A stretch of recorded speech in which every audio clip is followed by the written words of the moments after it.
जय हिंद दोस्तों, स्वागत है आप सभी का मेरे यूट्यूब चैनल शिक्षा दीक्षा एकेडमी में। और आज हम पढ़ेंगे one liner question universe topic के। तो चलिए देख लेते हैं। पूरा चैप्टर ख़त्म हो चुका है यूनिवर्स का और अब हम केवल वन लाइनर क्वेश्चंस देखेंगे।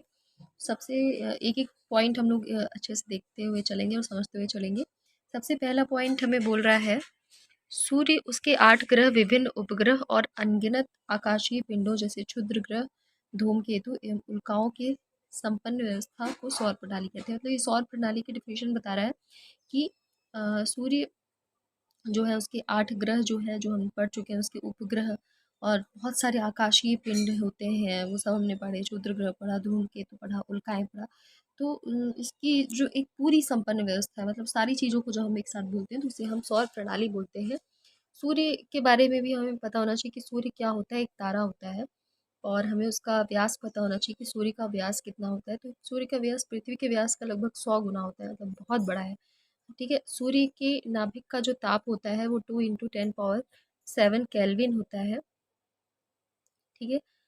ये इतना इसका ताप हमें पता होना चाहिए। फिर पूर्ण सूर्य ग्रहण के दौरान कोरोना परत चमकदार दिखाई देती है। ठीक है। जब पूरे तरीके से सूर्य ग्रहण हो जाता है तो उसकी जो कोरोना परत होती है वो चमकदार दिखाई देती है।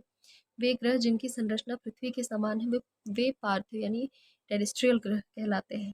ठीक है। कुछ ग्रह ऐसे भी हैं जो पृथ्वी जैसे दिखते हैं, है ना। ऐसा नहीं कि भाई पृथ्वी ही एक है, पृथ्वी जैसे और भी ग्रह हैं, तो उनको हम बोलते हैं पार्थिव, मतलब टेरेस्ट्रियल होते हैं वो।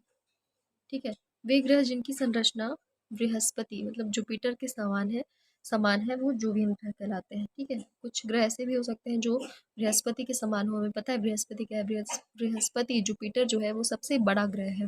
ठीक है। तो उसके समान जो ग्रह दिख रहे होते हैं तो उनको कहते हैं जोवियन ग्रह। फिर बृहस्पति के धरातल पर विशाल रक्तम स्थल ग्रेट रेड स्पॉट दिखा गया है। ठीक है। उसके धरातल पर विशाल रक्तम स्थल भी मिला है, जिसको ग्रेट रेड स्पॉट कहा गया है। और बृहस्पति सौरमंडल का सबसे बड़ा ग्रह है। ठीक है। इसकी चर्चा हम कर चुके हैं।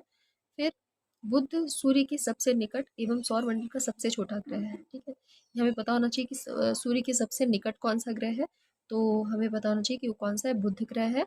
और ये सबसे छोटा ग्रह भी है। मतलब हमें ये भी पता होना चाहिए कि सबसे निकट कौन है और सबसे छोटा कौन है।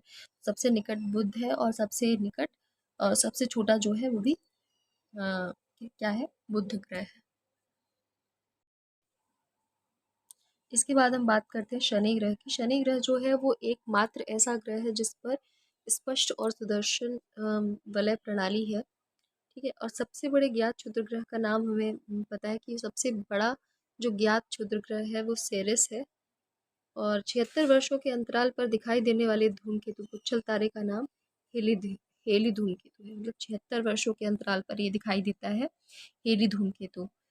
ठीक है। और पृथ्वी की उत्पत्ति सूर्य से अलग हुए पदार्थ के धीरे धीरे ठंडे होने से पृथ्वी की उत्पत्ति जो है वो सूर्य से अलग हुए पदार्थ के धीरे धीरे ठंडे होने से हुई है। ठीक है। सूर्य से ही जो पदार्थ अलग हुआ था उसी के धीरे धीरे ठंडे होने से हुई है। मतलब हम बोल सकते हैं कि हमारी जो पृथ्वी है वो कहीं ना कहीं सूर्य का ही हिस्सा है। ठीक है। संगठन के आधार पर पृथ्वी की 3 परतें हैं। वो तीनों परतों के नाम है भूपर्पटी, प्रवार और कोर। ठीक है। तो ये तीनों परत है पृथ्वी की 3 परतें। ठीक है। लाल दानव तारे का द्रव्यमान उसके श्वेत वामन या न्यूट्रॉन तारे में परिवर्तन के लिए उत्तरदायी होता है। ठीक है। इसका मतलब हुआ कि लाल दानव तारा जो कि हमने पढ़ा, तो उसका द्रव्यमान उसके श्वेत वामन या न्यूट्रॉन तारे में परिवर्तन के लिए उत्तरदायी होता है। मतलब उसमें जो भी परिवर्तन होगा उसके लिए वो उत्तरदायी होगा। ठीक है।